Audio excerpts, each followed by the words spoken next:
Isaiah 55 verse 1 to 3. I want to 2 rather. I believe na itong paunang verse natin pa lamang ay tatamaan na po yung katabi ninyo. Hindi ikaw yung katabi ninyo.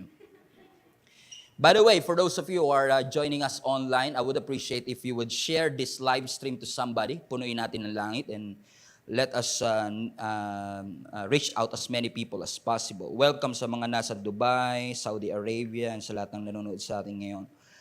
Isaiah 55 verse 1 to 2. Pwede yung madali ng energy ninyo sa 2022. Okay, good. That's good.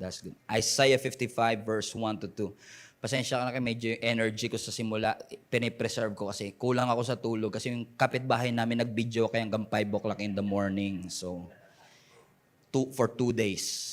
For 2 days straight. So, Isaiah 55 verse 1.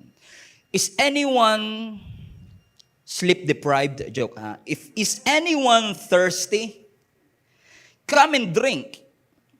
Even if you have no money. Shout amen. Bis na bis yung katabi mo, walang pamasayan. Even if you have no money.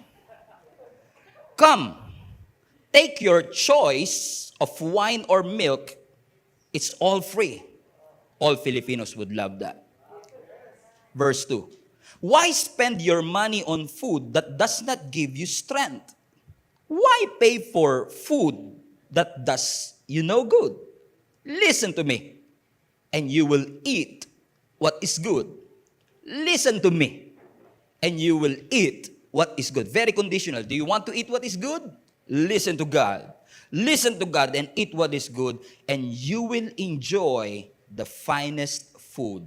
Can you just preach to somebody the title of our message today? I want to talk to you about on this subject, stay hungry.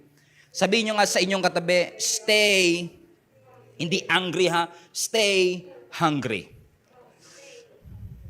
Hindi ko alam kung sino po sa katabi ninyo, sa left or right, sino ang nasa comment section ang gutom sa mga oras na ito.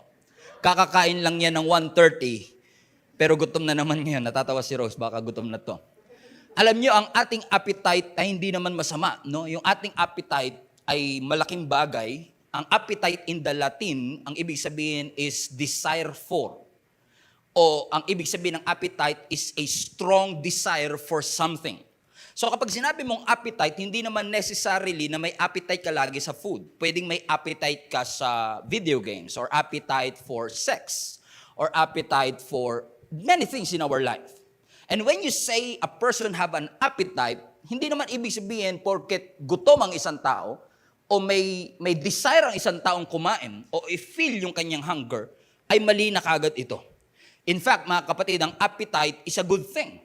Kasi kapag ikaw ay gutom, at ikaw ay uhaw, it signals your body that you need to replenish it. Do you understand? So, ibig sabihin, a hunger is a trigger. Tinitrigger ng katawan, kapag tayo nagugutom, natitrigger ang ating katawan na kailangan mo na uling punan ang anumang nawala sa iyong katawan. Yung nga lang may iba talaga na mayat-mayang pinupunan yung kanilang katawan. Amen? Kasi akala nila lagi silang gutom every 30 minutes, pero ang totoo, bored lang talaga sila. Sabi mo sa katabi mo, hindi gutom yan, bored ka lang. Okay? So, shout amen. Amen? It's not good to go hungry. Hindi po mabuti na ang isang tao ay magpapalipas ng gutom. Actually, on the other hand, it's good naman to get hungry. Hindi masamang magutom tayo, pero masama na tayo ay nananatili sa pagkagutom. Physically speaking, hindi maganda na tayo po ay nagpapalipas ng gutom. Sabi ko, Pastor, ito talaga ang topic para sa akin. Talagang hindi ako dapat magpalipas ng gutom. However, mga kapatid, you have to understand that as a person physically, it is possible to abuse your appetite. Amen lang kayo anytime. 2022 na. Amen? It is possible to abuse your appetite, and it is possible to develop unhealthy cravings in your life. Amen? Hindi lahat ng cravings masama. Pero pwede kang makapag-develop ng unhealthy cravings that will produce o that will lead you to eat unhealthy foods para magkaroon ka ng unhealthy lifestyle. Do you understand what I'm saying, mga kapatid? Nararanasan nyo ba sa panahon sa inyong buhay na minsan paggising ka pa ng madaling araw like 2 o'clock in the morning o kaya 3 o'clock in the morning na nagki-crave ka ng pansit canton, for example?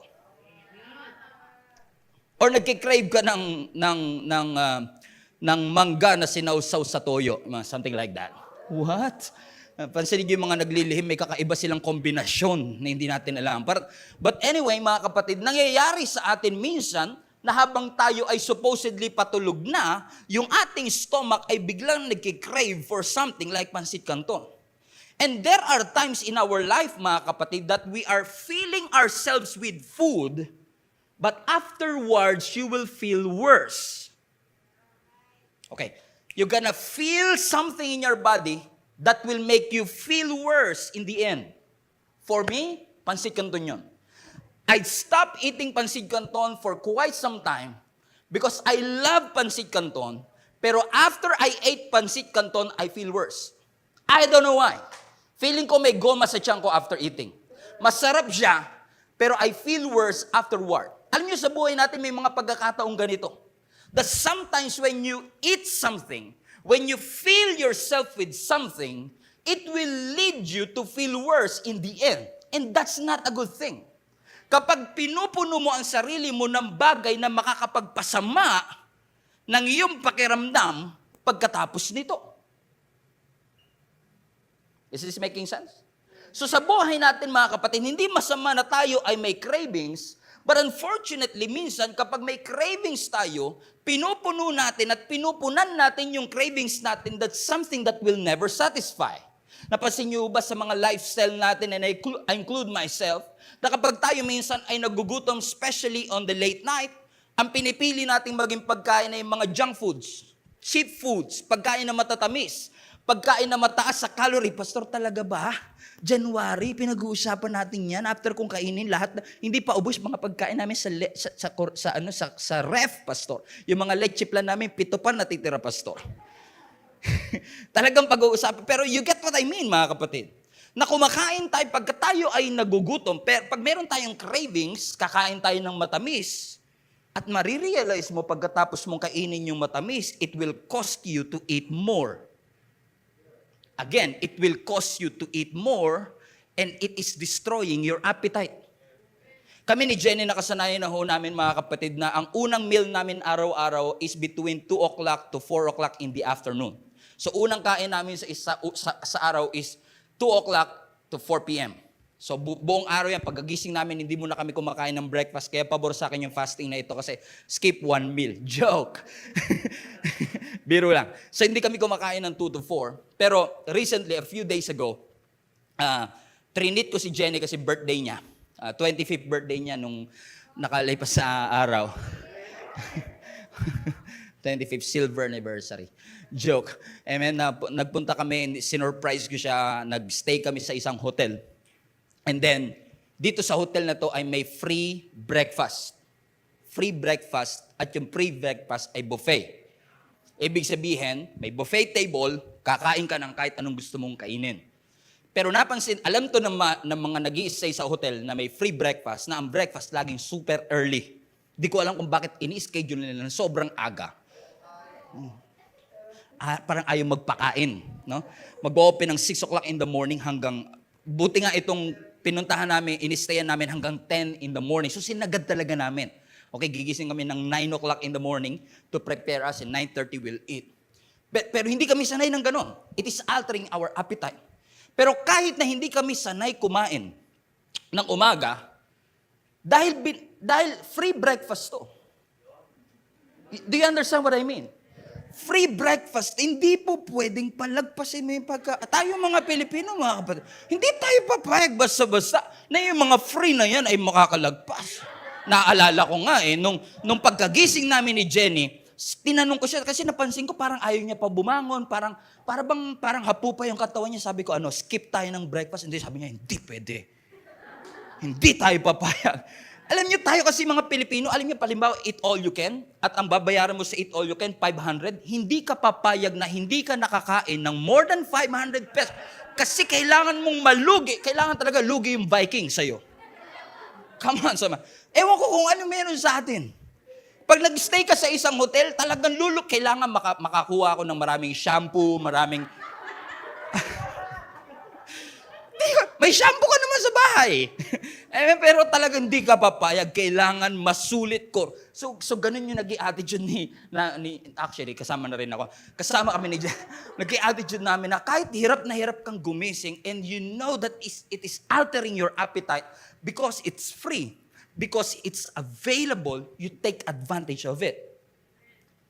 And that's dangerous, you know why? Sa physical nakakatawa, sa physical mukhang sulit, sa spiritual side, never.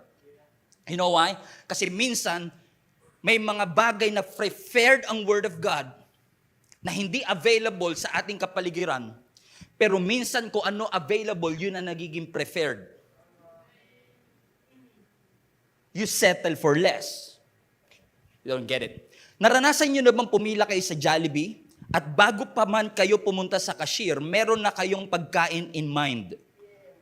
Alam nyo na chicken spaghetti ang o-orderin mo, spicy Thai part, excited na excited ka, juicy-licious, chicken joy. Come on, naiingit ang mga OFW. Amen? Iba kasi lasa ng manok sa ibang bansa. Anyway,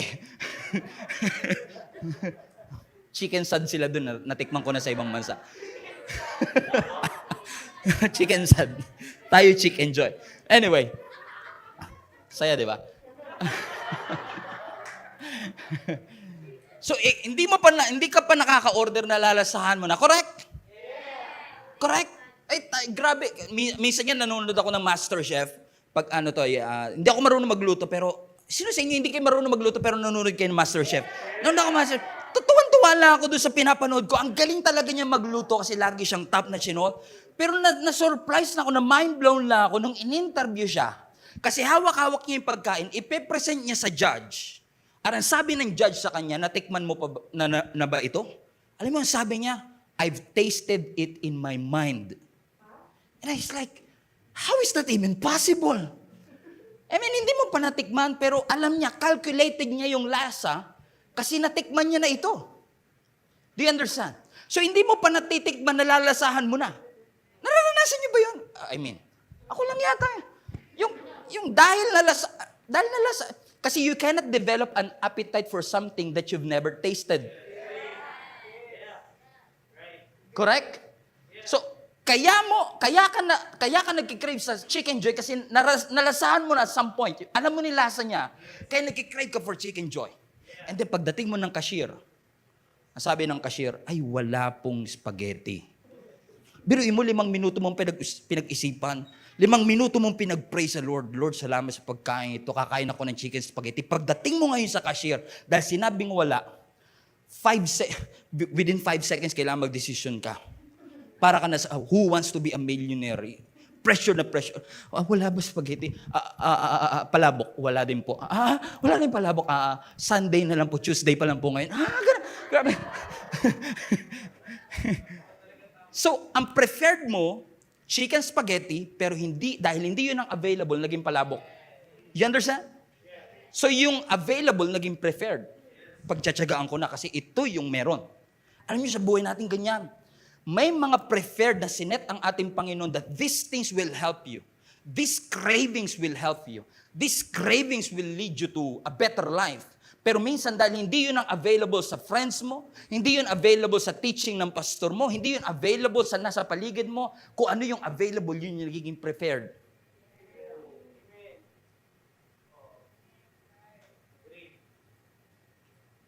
Tall, dark, and handsome. Preferred. God-fearing. Preferred. Yung 4 lang na yung pastor, makompleto lang yung pastor, okay na. O good luck sa'yo. Amen. God-fearing, tall, dark, and handsome. Pero meron kang nakita, tall, dark, and handsome, pero hindi God-fearing. Dahil yun lang ang available, sige, yun na lang aking magiging preferred. Amen? Do you understand what I'm saying? Sabi mo sa katabi mo, delikado yan. Amen? That's why it's very, very important. Kasi kailangan mo ma-realize, mga kapatid, ang buhay natin is filled with critical choices. Ang buhay natin. Anumang edad mo, your life will be filled with critical choices. Anong course ang kukuhanin? Saan ako magtatrabaho? Mag-a-abroad ba ako o hindi? Mag-aasawa na ba ako ngayon? Siya na ba o siya na nga? O siya na wa? Amen? Our life is filled with critical choices, and every choice that you make has a different weight on it. Your choices can either make you hired on the job or fired on the job. Your choices will make you gain friends or lose friends. Your choices will lead you to gain weight or lose weight. Either way, your critical choices have a weight on it. That's why it's very important, mga kapatid, kung ano at sino ang pinopursu mo sa buhay na ito. I believe with all my heart that the greatest pursuit of all is our pursuit for eternal things. I say that again. The greatest pursuit of all is your pursuit for eternal things. Hindi tayo in-educate ng scripture para habulin ang immediate at hindi ultimate. Katulad ni katulad ni Esau, na ipinagpalit niya yung kanyang birthright sa lugaw, dahil yun yung cravings niya at that moment. Meron na tayong lesson na natutunan dito, mga kapatid, na ang gusto ng Lord na i-impart sa bawat isa sa atin, alam ko may cravings tayo for earthly things, pero ang kailangan nating piliin yung cravings that will lead us closer and intimate to our God. Do you understand, mga kapatid? Unfortunately, marami po sa atin nowadays, we already lost our appetite for eternal things. Mas excited tayo sa mga bagay na earthly, sa mga bagay na worldly. I'm sorry for saying this in the first Sunday of the year, pero God is talking to each and every one of us. Do not lose your hunger for God.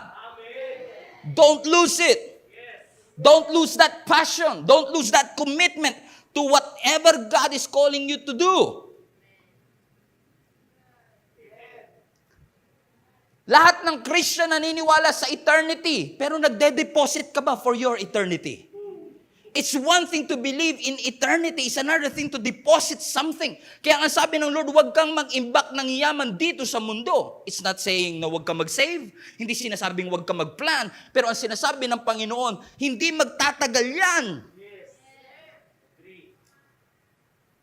It's not wrong to save, it's not wrong to plan, it's not wrong na mag-invest. I'm not saying that. But what I'm trying to say is this, do not ever attach your identity.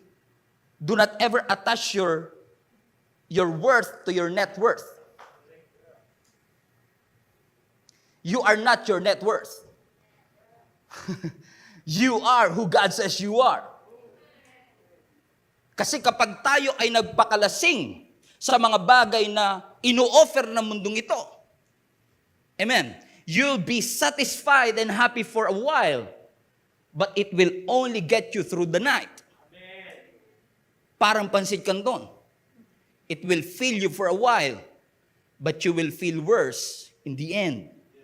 Kaya nga sabi ng Lord nung nakasalubong ni Jesus, yung babaeng Samaritana na nag-iigib ng tubig, remember that in John chapter 4? Na sabi ng scripture, itong babaeng ito ay may 5 naging asawa at yung kanyang kinakasama ngayon ay hindi niya asawa, kaya tanghaling tapat siya nag-iigib ng tubig. At nung nasalubong ni Jesus ang babaeng ito, ang sabi ni Jesus, I'm thirsty. Would you give me a drink? Ano sabi ng babaeng ito, kahit nga po balde, wala kayo. Sabi niya, sabi ni Lord, kung alam mo lang kung sino ako na nag-ask sa iyo for water, you will realize that I can give you a living water. Not natural, living water. Ano sabi niya, kahit balde nga po, wala kayo eh. Paano niyo ko bibigyan ng living water? Kasi ang mindset ng babaeng ito, earthly. Ang sinasabi ni Jesus, eternal. Watch this. John chapter 4. Ang sabi ng ating Panginoong Hesus, nag-reply uli ang ating Panginoon. Ang sabi ni Jesus, everyone who drinks of this water, ano yung this water? Ano yung this water? Earthly water. Yung iinom ng Evian water, kahit Evian pa yan, kahit na yung tubig mo 80 pesos, you will be thirsty again. Sino sa inyo mga kapatid, yung last time na uminom kayo ng tubig 10 years ago pa? Wala. Kasi kahit gaano ka kabusog, kahit gaano ka fill up ang iyong katawan, this earthly food and this earthly water will make you thirsty again. But watch this, next verse, verse 14. But whoever drinks of the water that sino yung I? Si Lord, I will give him, will never be thirsty again. Why? Because the water that I will give him will become in him a spring of water welling up to the eternal life. What is God saying? Na yung tubig na binibigay ng balon, pwedeng masaid, pwedeng mawala. Pero yung bibigay ko sa iyo, hindi lang tubig, bukal. Unlimited supply. Kaya nga ang sabi ng Isaiah 55, yung text po na binasa natin kanina, verse 2, why spend your money on food that does not give you strength? Bakit ka nag-aaksaya ng pera sa pagkain na hindi naman magbibigay sa iyo ng lakas?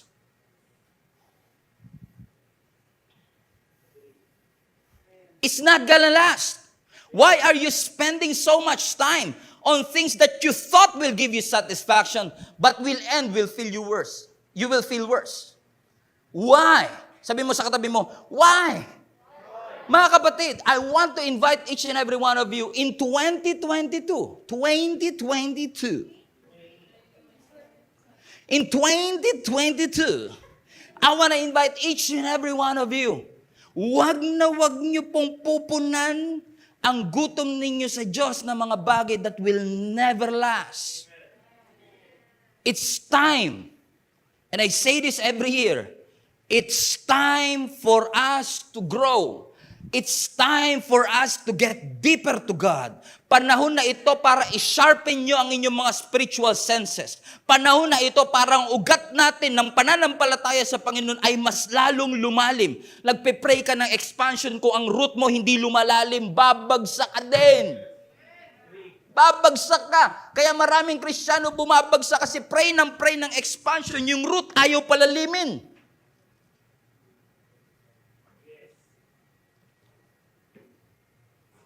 It's time. Naalala ko yung mga disciples, mga kapatid, nung na-encounter nila ang ating Panginoong Hesus, ang sabi ng scripture, buong gabi silang nanghuli ng isda and they caught absolutely nothing. Nothing.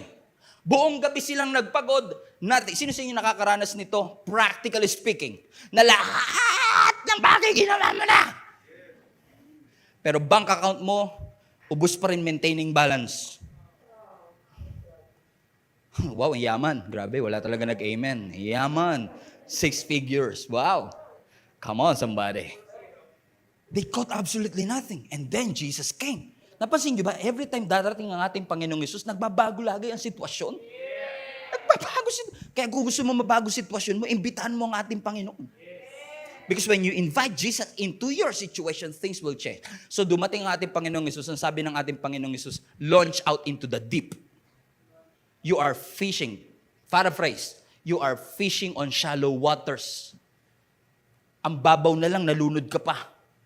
Gusto mo manghuli ng balyena, nasa mababaw ka, sinasabi ng Panginoon, launch out into the deep. It's time for us to go deeper. It's time for us to pursue the very things that God wants us to pursue. Alam mong may calling ka. Get out of the shallow stuff and pursue the deeper stuff that God is offering to each one of you. Oh, I'm preaching myself happy, mga kapatid. I can feel it in my spirit. It's time for you to grow. Not just grow old. Grow up. Oh! Growing old is mandatory. Growing up is optional. Lahat tumatanda, konti lang may pinagkakatandaan.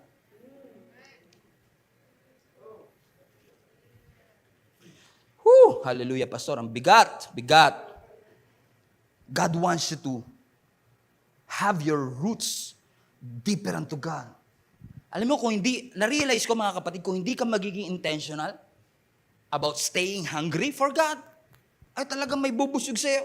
Satan will feed you. Kaya nga yung mga early church, mga kapatid, ang sabi ng scripture, watch this, sa early church, they were so committed in expanding the kingdom of God, sobrang dedicated sila sa pagpuno ng langit, that they keep on sharing the good news kahit sino makausap nila. In fact, there are times na nagpireach si Peter and 3,000 people got saved in one day. One day.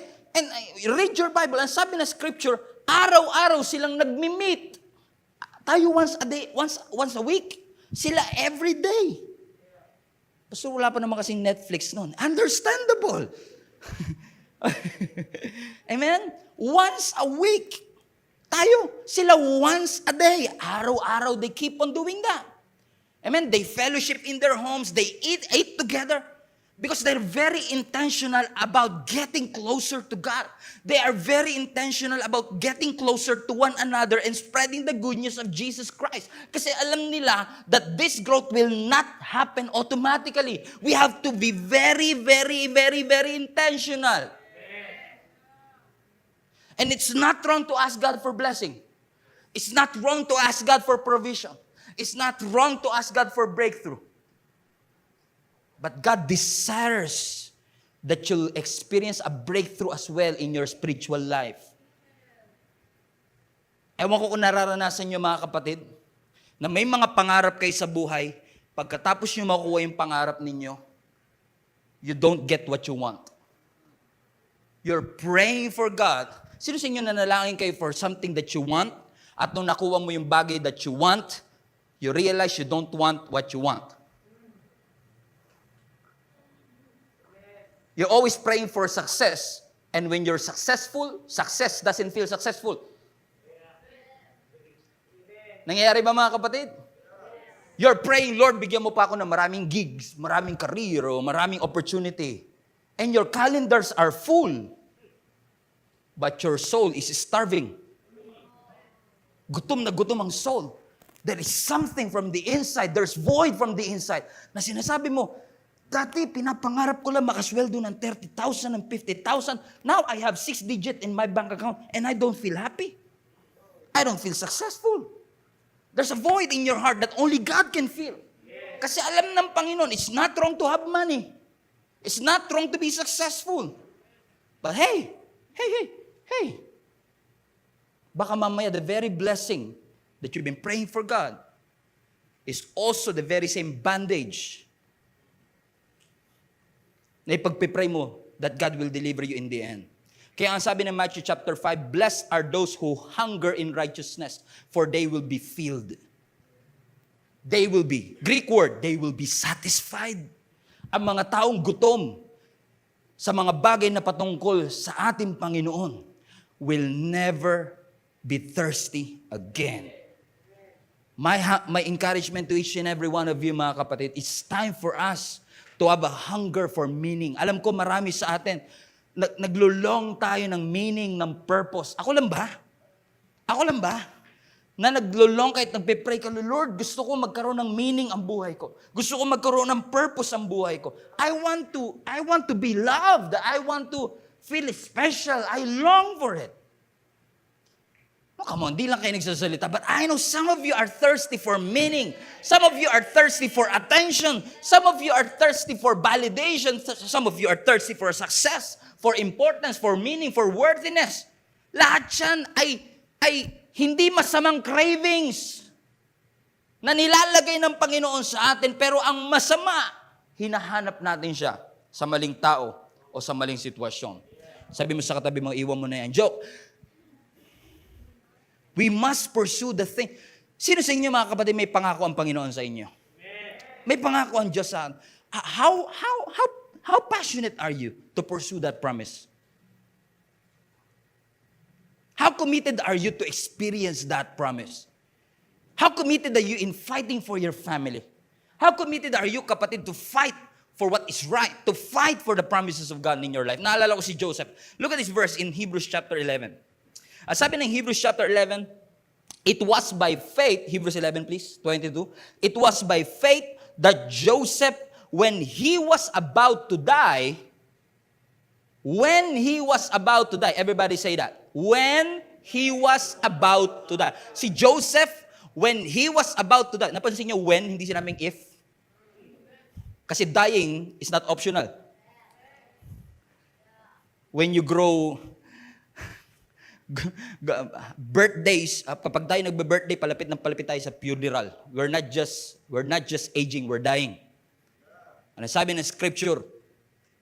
Joseph, when he was about to die, watch this, he said confidently that the people of Israel will leave Egypt. I said it again. He said, watch this, he said confidently. Everybody say confidently. Ano yung sinabi niya with confidence? That people of Israel would leave Egypt. Did you see that? Ako lang yata, okay. Let me read again. It was by faith that Joseph, when he is about to die, sinabi niya confidently. Take note of that. He confidently said that the people of Israel would leave Egypt. Get it? Joseph confidently said, without hesitation, that the Israelites would leave Egypt. Now that is interesting. You know why? Because yung pag-alis ng mga Israelites sa Egypt, papuntang promised land, nangyari hindi sa panahon ni Joseph, sa panahon ni Moses. And when Joseph said this, 300 years apart. But he was confident. Hindi pa nangyayari, ha?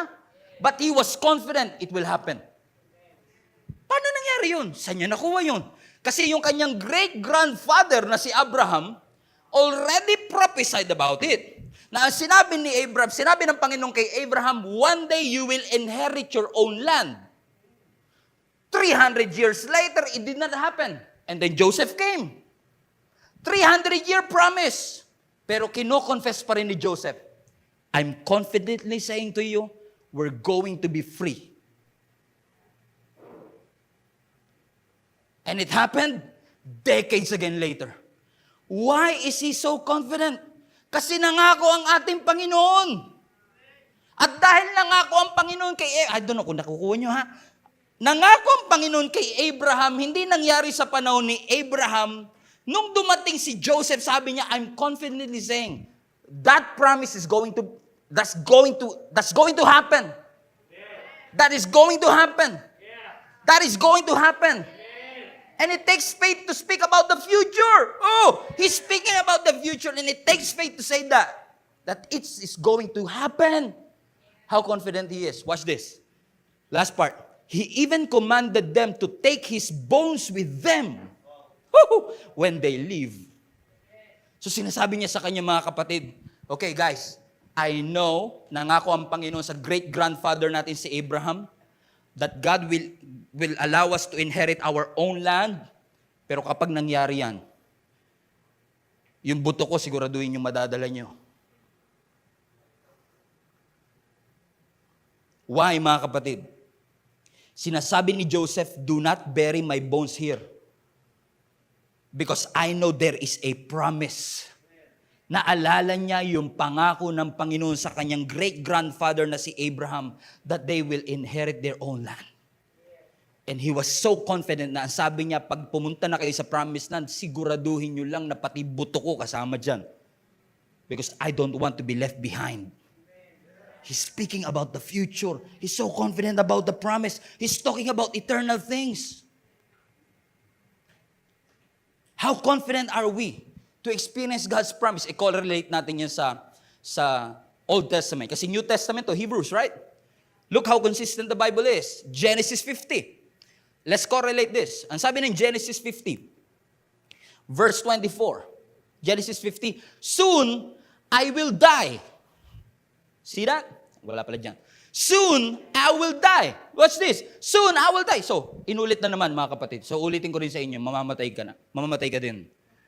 We are all gonna die. Not now, Pastor. Yes. Yes. In Jesus' name, hindi pa ngayon. Amen? But we will all gonna die. Correct? At sinasabi ni Joseph, soon I will die. But God will surely, not maybe, God will surely come to help you and lead. Watch this. He was not even talking to himself. God will lead you. God will help you. It's one thing to ask for a blessing sa iyong sarili, right? Lord, help me. Lord, lead me. Pero sabi niya, I'm very confident God will lead you. I'm very confident God will help you get out of this land of Egypt. He's speaking about the future, my friend. He's speaking about the future. Ganun siya ka-confident. Hindi pa nangyayari.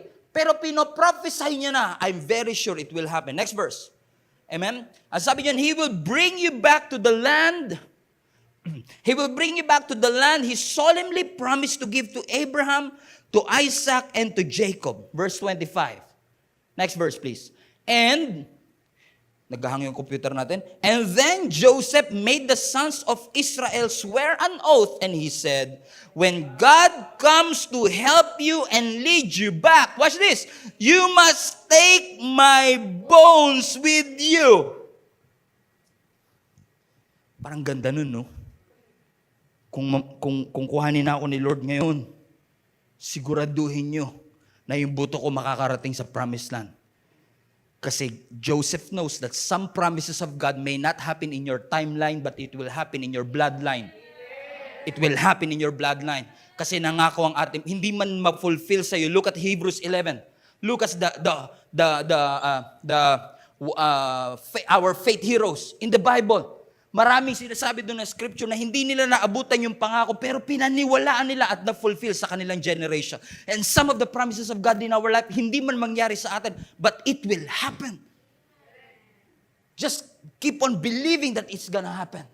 Oh, hallelujah. Ang sinasabi ni Joseph, I'm not gonna be left behind. I am going with you. There is an anticipation in his heart. I anticipate that this is going to happen. I anticipate that better things are coming. And I anticipate in 2022 that better things are coming. Better things are coming.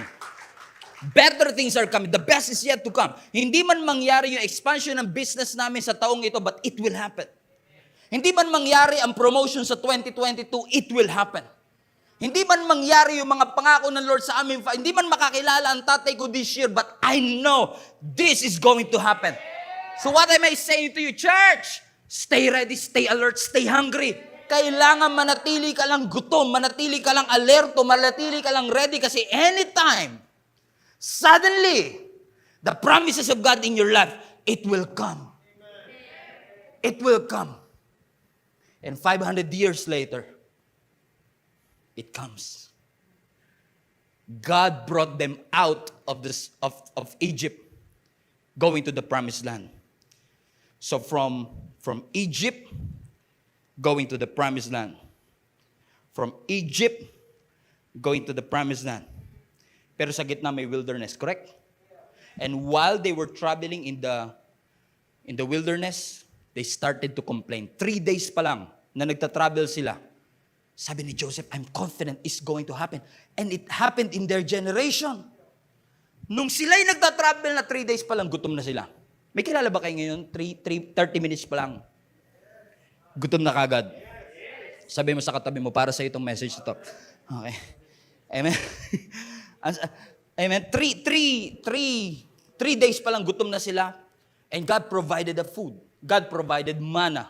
God provided the food to them in the wilderness. Yung Egypt meals, miss na miss nila. Pero God provided another food to them in the wilderness. And they started to complain. Numbers 11. This is so familiar. Ang sabi ng verse 4, the rabble with them began to crave. Everybody say crave. Crave for what? Crave for what? Crave for what? Naranasan nyo ba yun? Meron na kayong pagkain sa hapang nagkikrave pa kayo ng iba. May asawa ka na. Joke. Amen? You're craving for another food. And there is a food in front of them and they were not grateful. There is a blessing in front of you and you are not grateful. Kasi masyado tayo nakatitig sa blessing ng iba, hindi natin ma-appreciate yung blessing na meron tayo ngayon. Ba't ganun kalaking business nila? Ba't ganun karami ang blessing? Ba't ganun kadami ang pera niya sa bank account and I don't have any? Ang laki ng bahay nila. Yes, huwag ka mainggit masyado sa malaking bahay. Hindi porkit malaki ang bahay, nagmamahalan sa loob. Ang importante, nagmamahalan tayo.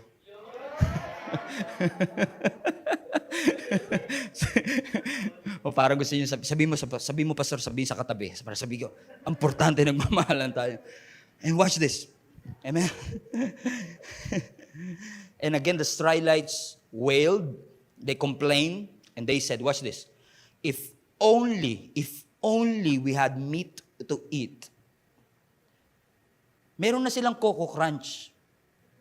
Kasi flakes, kasi sabi ng scripture, may flakes na bumabagsak. Ang tawag nila doon, mana. Flakes, parang Coco Crunch. So para mas maintindihan nyo, Coco Crunch. Right? Amen? Ang sabi niya, if only we had meat to eat, hindi kasi sila vegetarian. If only we had meat to eat. We remember the fish we ate in Egypt at no cost. Really no cost. They remember the fish. They forgot the slavery. Come on, church. And also the cucumbers, the melons, the leeks, the onions. And ano ba ito? Magigisa. The onions and the garlic. Watch this. But now, we have lost our appetite and we never see anything. Ito na lang balagi, ito na lang balagi, ito na lang balagi. And they've never realized, hey, you are free. Why aren't you grateful? Malaya ka, niligtas ka, pinatawad ka, pinagaling ka. Why aren't you grateful?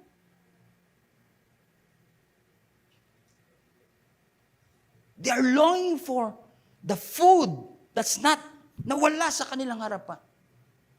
And you know what?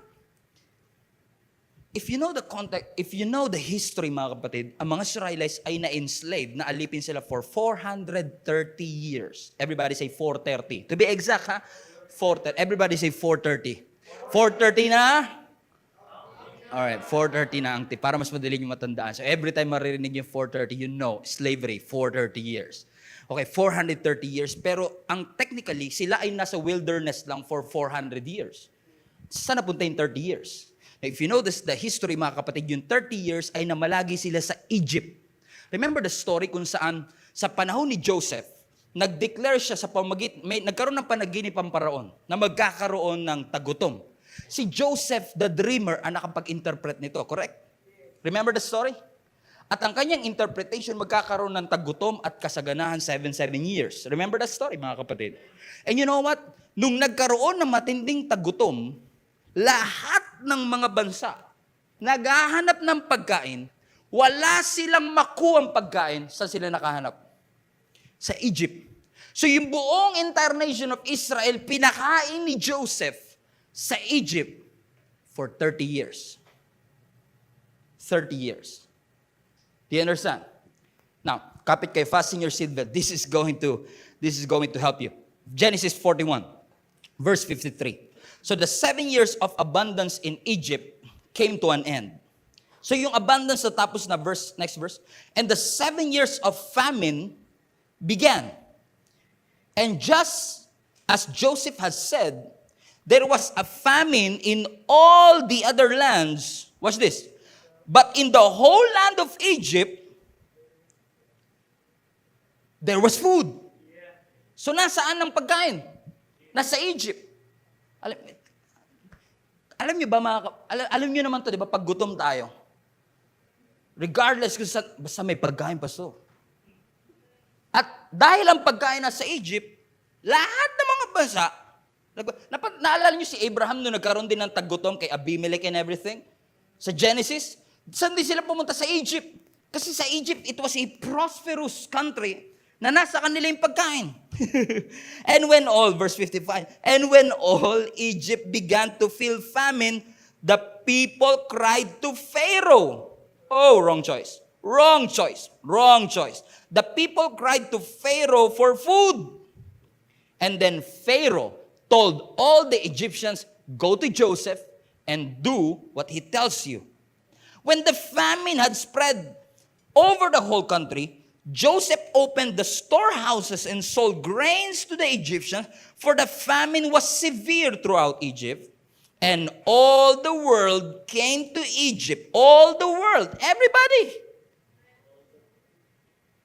Everyone in that known world came to Egypt to buy grain from Joseph. So si Joseph ang naging supplier. Joseph. The same as Joshua. The same as Yeshua.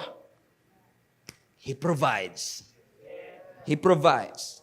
To buy grain from Joseph because the famine, everybody read this, was, I don't want you to miss this, was severe. Everybody say, everywhere. So, ano ang nagdala sa kanila papunta sa Egypt in the first place? Gutom, right? Gutom sila. There was a famine. At dahil may gutom sila, nakita nila may pagkain sa Egypt, punta tayo sa Egypt. Because the whole land of Egypt, there was food. And I say this before I close. Napakadali sa akin para sabihin, get out of your addiction.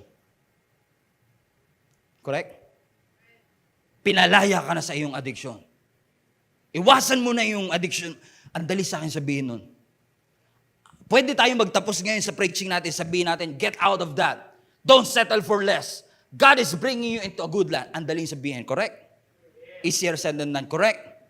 Pero napansin niyo ba lahat ng mga addiction natin came from somewhere? Na kaya, posible, na kaya addicted tayo sa sigarilyo. Pag tinanong mo ang isang tao na addicted sa sigarilyo, anong sasabihin nila sa'yo? Pastor, stress reliever ko to eh. Correct? Hindi kayo makapag-aim, baka pag inalaan ako, Pastor. Dati akong addict. Huwag kang mag-alala for the sake of this illustration. Correct? Pagka yung addict sa alcohol, ano sasabihin nila? Pastor, kapag ka lang naman namumroblema ako, nakakahanap kasi ako ng parang konting peace of mind. Kapag ako'y umiinom, correct? Yung nanonood ng pornography. Yung nag-addict sa video games. Yung addict sa sugal. Nakakahanap ako ng fulfillment, correct? So parang stress reliever. So ibig sabihin, we cannot deny there is a need. May pangangailangan ng tao eh. Kaya tayo nag-resort into addiction. Yun nga lang, mali yung pinuntahan. And you thought na sigarilyo ang solution. But what you thought to be the solution became a bondage. Aha! History. Ang mga Shrinites, nung naggutom sila, pumunta sila sa Egypt kasi Egypt ang nagpapakain sa kanila. For a while. For a while. Kasi the very same Egypt that fed them, enslaved them. Yung Egypt na nagpakain sa kanila, yun din ang umalipin sa kanila. At first, it resolved their problem. Nasolusyonan yung kanilang problema. Gutom kami, tumakbo tayo sa Egypt, may pagkain dito. Pero hindi nila alam. The very same Egypt na nagpakain sa kanila, yun ang umalipin sa kanila. The very same sigarilyo na tinakbuhan natin nung stress tayo is the very same sigarilyo na mag-aalipin sa atin. The same alcohol, the same pornography, the same video game. Do you get what I mean, mga kapatid? Kaya wag niyo ipagpapalit yung gusto niyo talaga sa gusto niyo lang ngayon. Kapag may cravings tayo, wag na wag kayong pupunta sa paraon. It was once a solution but became a bondage and a stronghold. Pastor, Egypt was there when we need them. Kasi nung naghanap ako ng kausap, Pastor, siya lang available eh. Sabi mo sa katabi mo, paraon yan. The very same Egypt that fed them is also the same Egypt that enslaved them. The very same Egypt that favored them is also the very same Egypt that oppressed them. From a position of favor to a position of brutal oppression. From a place of blessing to a place of suffering. Listen to me. Eye to eye. Be careful who are feeding you now. Be careful who are feeding you now. Mag-ingat ka sa nagpapakain sa iyo ngayon. Hindi porket maganda ang takbo ng negosyo, it will last. Hindi porket maganda ang takbo ng trabaho, hindi ko kayo tinatakot. But be careful who are feeding you now. They might be feeding you now, but they will enslave you after. Aha! Aha! Kaya pala minsan, pastor, no? Gusto kong magkaroon ng gutom para sa Panginoon. Pero parang wala akong gana magbasa ng Bible talaga. Actually, pastor, nag-download ako ng Bible reading plan for 1 year sa 2022. Second day na, pastor, ngayon. Wala pa ako nabasa. Kasi, pastor, bakit ganun? Pag nagbabasa ako, parang inaantok agad ako. Gusto ko nakaka-relate kayo. Hindi ko dinideny, nararamdaman talaga yan. Minsan pag gusto mo mag-pray, magpipray ako. Practical na lang. Mamaya mag-exercise ako. Mamaya magpipray ako. Mamaya talaga magbabasa ako ng Bible. Kasi you know you have a need. Correct? Eventually, what happened? Ayun. Tulog.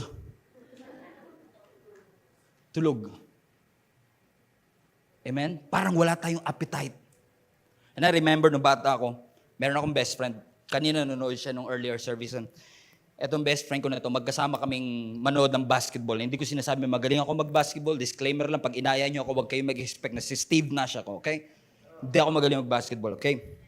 Marunong lang. Sa 10 tira, 1 pasok. Marunong na rin.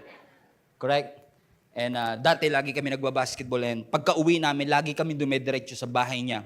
Doon kami nagko-cool down. Doon ako dumediretso sa refrigerator niya, umiinom ng tubig. And minsan yung nanay niya, mabait kasi, pinapakain na rin kami ng tanghalian. Dito na kayo magtanghalian, Stephen. Stephen pa tawag sa akin. Nagbago na kasi, things change on God's authority. Dito na kayo kumain, Stephen. Ako naman, syempre, kung kilala nyo naman ako, every time makikita mo ko ng bata ko, lagi, ay mukhang gutom tong batang to. Ganun talaga lagi impression sa akin. Gutom to, kailangan ng pagkain nito. Anyway, so, kain ka, busog na busog ka, talagang bundat na. Sino sa inyo mga kapatid?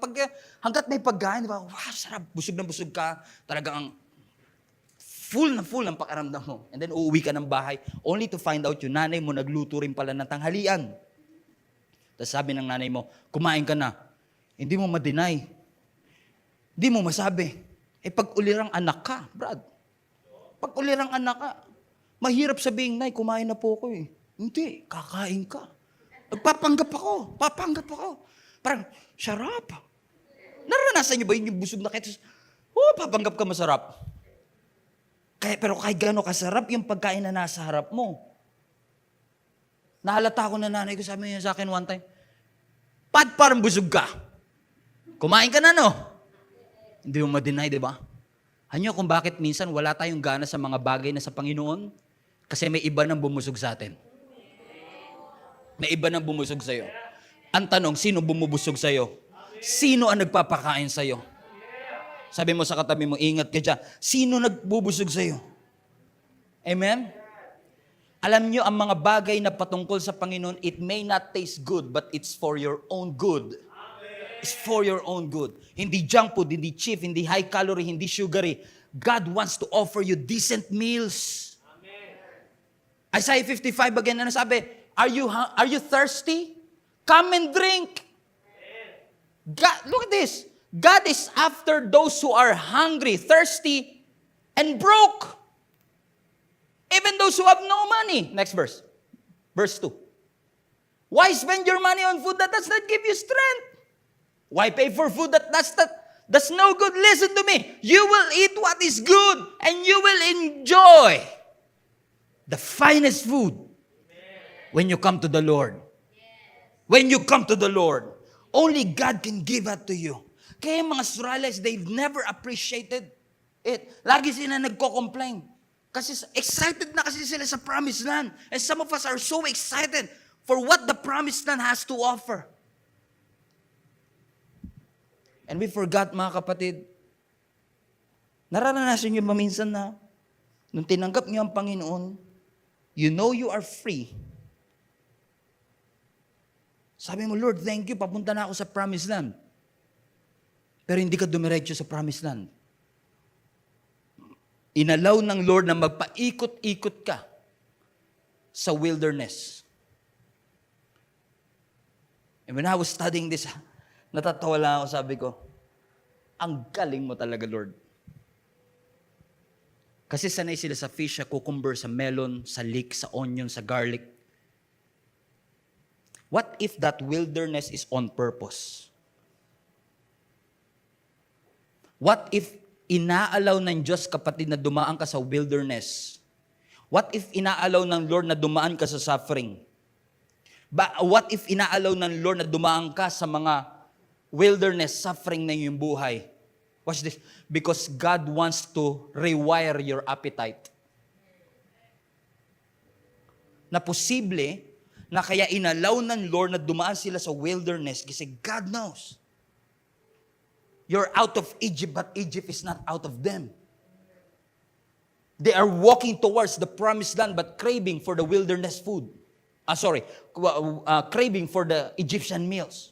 And God is telling you, mga kapatid, listen, ang sinasabi ng Panginoon sa atin, let us develop an appetite for the things that God is offering to each one of us. Wilderness is on purpose. May wisdom sa wilderness. May faith sa wilderness. And God is developing them, intentionally developing them. Gusto ng Lord i-rewire yung kanilang appetite. Hindi na pang alipin ang pagkain ninyo. It's a new season, it's a new chapter. Remember the prodigal son? Nung hiningi niya yung kanyang mana sa kanyang tatay, at nagpakalayo-layo siya. At nung nagkaroon ng famine ng taggutom, wala siya makain. Nasabi ng scripture, nakaupo siya doon sa kanyang trabaho, ang kanyang trabaho, nagpapakain siya ng baboy. And the Bible says, he longed to eat. He craved for what the pigs are eating. Prinsipe to. Pero nagkikrave sa pagkain ng baboy. And I pray in Jesus' name that what happened to him after will happen to you. Na ang sabi ng scripture, when he came to his senses, nung natauhan siya, he said to himself, how many of my father's hired servant have food enough and to spare? But here I am, dying of hunger. He realized, prinsipe ako, ba't ako namamalimos? Prinsipe ako, ba't ako nagkikrave? You have to understand who you are. Who you are. Jesus was tempted with food too. Remember that story? In Matthew chapter 4. After ni Jesus mag-fasting ng 40 days, kung kailan mo kasi 40 days, tsaka darating si Satan. Kung kailan ka mahina, tsaka kanya ititempt. Ano sabi ni Satan sa kanya? If you are the Son of God, question of identity. He's questioning his identity. If you are the Son of God, turn these stones into what? Into bread. Grabe si Satan, no? Si Satan talaga walang bagong tactic, no? He is doing to Jesus what he did to Adam and Eve. He's doing to Jesus. Sinusubukan niya kung papatok pa rin yung kanyang trick. Ginawa niya kay Adam and Eve, gagawin niya ngayon sa ating Panginoon. Sabi ng ating Panginoong Hesus, a man doesn't live by bread alone, but by every word that comes from the Word of God. Now, dininay ba ni Jesus ang kanyang gutom? No. Hindi niya sinabing, hindi ako gutom. I don't want to turn these stones into bread. No. Hindi niya dininay yung kanyang gutom. Pero in-emphasize niya kay Satanas, hindi tinapay makakapagpuno ng hunger ko. It is the eternal things. The Word of God. Hallelujah. Hallelujah. We fell. Adam and Eve fell on earthly food. Jesus redeemed it in another wilderness. And He said, man shall not live by bread alone, but by every word that comes from the Word of God. As I've said, mga kapatid, you cannot develop an appetite for something that you've never tasted. Sino sa inyo nakikrave kayo sa Safeguard? Parang gusto ko kumain ng Safeguard ngayon. You never developed that appetite. Why? You've never tasted it. Ba't yung katabi ni ate, parang nakatikim na ako kasi pastor eh. Aksidente lang nakagat ko nung naghilod ako. You never develop an appetite for something that you've never tasted. That's why, mga kapatid, I want to encourage each and every one of you. Just like our Lord Jesus Christ, ang sabi niya, the man does not live by bread alone. Focus on the eternal things. This year, I want to encourage you. This year, I want to invite you, just like what Jesus is saying, I want to invite you to sit at the feet of Jesus. Listen, I'm encouraging you and inviting you to grow your faith. Mag-mature kayo sa inyong pananampalataya. This year, i-goal ninyo, makakapagbasa kayo ng Bible. You should read your Bible more. You should pray more. You should attend church more. You should attend link-up groups more. Kung wala ka pang link-up groups, find a link-up group. Amen? You should attend our trainings, attend our growth track. Do everything that you can to stay hungry for God. You have to be very, very intentional about it. To sit at the feet of Jesus. Just like Mary. Si Martha busy. Si Mary nasaan? Nakaupo siya sa paanan ng Panginoon na sabi niya, I don't wanna miss a thing. I don't wanna miss a thing. I want to absorb. I want to experience everything that God has for me. So I want to encourage you, sit at the feet of Jesus. He is your bread. Sit at the feet of Jesus. He is your living water. Sit at the feet of Jesus. He's gonna fill you up. Only Jesus can satisfy that your soul. Only Jesus can fill that void. Only Jesus can fill that void. So I want to encourage you. God is inviting you to come to Him. Come to Jesus and allow Him to quench your thirst. Come to Jesus and feed on Him. Sabi ni Jesus, I am the bread of life. I am the living water. Every head bow, every eye closed. Father God, thank you for inviting the thirsty and the broke. Salamat sa pag-iimbita sa mga kapatid ko na maaaring ang kanilang pag-asa ay natuyo na, ang kanilang pagpanaginip ay namatay na. For those who feel empty, unfulfilled, and dissatisfied. For those who have no strength, motivation, and no resources. I believe, Lord Jesus Christ, that there's something more to life. There's something more to this life that we have. So, allow each and every one of us, Lord God, to experience all that you have prepared us. Salamat, Panginoon, na sa oras na ito, patuloy mo kaming pinapaalalahanan, Panginoon, to stay hungry for the eternal things. And if there are things, Lord God, na ginagamit ni Satan to lure us and to feed us something that will not satisfy, give us the ability and the grace, Lord God, to say no to these things. And allow us, Lord God, to focus on what really matters. And that is to be with you, to sit with you, and to have you in our life. I'm praying, Lord God, for each and every one of us na maaari pong takot, nagdududa, may pag-alinlangan sa pagharap sa bagong taong ito. This year is going to be an amazing year and we are so expectant, Lord God, for everything that you're about to do sa aming simbahan for this year.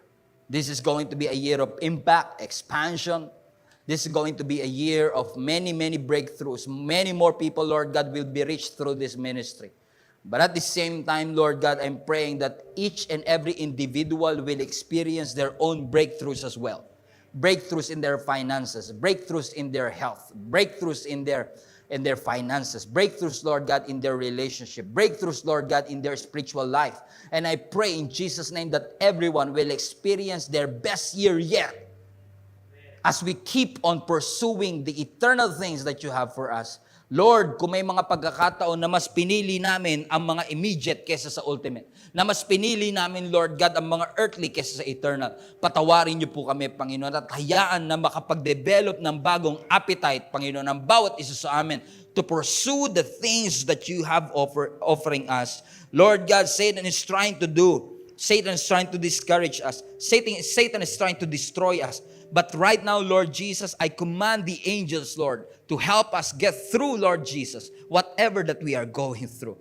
Paalalahanan niyo kami, Panginoon, at patuloy niyo kaming i-remind, Lord Jesus, sa mga bagay na nais mong gawin sa bawat isa sa atin. I speak, Lord God, hunger for more of you, more passion, more commitment to you alone. In Jesus' name we pray. Everybody say, Amen. Everybody say amen. Hello guys, thank you so much for watching this video. Small favor lang before you leave, please do not forget to share this video to your friend. Sabi nga nila, sharing is caring. Hindi natin pwedeng i-underestimate ang kapangyarihan ng pag-share ng simpleng video na ito sa kanila. All you have to do is click that share button and you'll never know kung sino-sino ang pwede nating maabot. One more thing, if you can, please do not forget to subscribe to this channel para wala ho kayong ma-miss na kahit anong video or live stream every weekend. Alam niyo mga kapatid, napakabuti ng Diyos for we are able to reach out to you kahit nasa ibang parte pa man kayo ng mundo. If you want to support us and continue doing what we are doing, I would like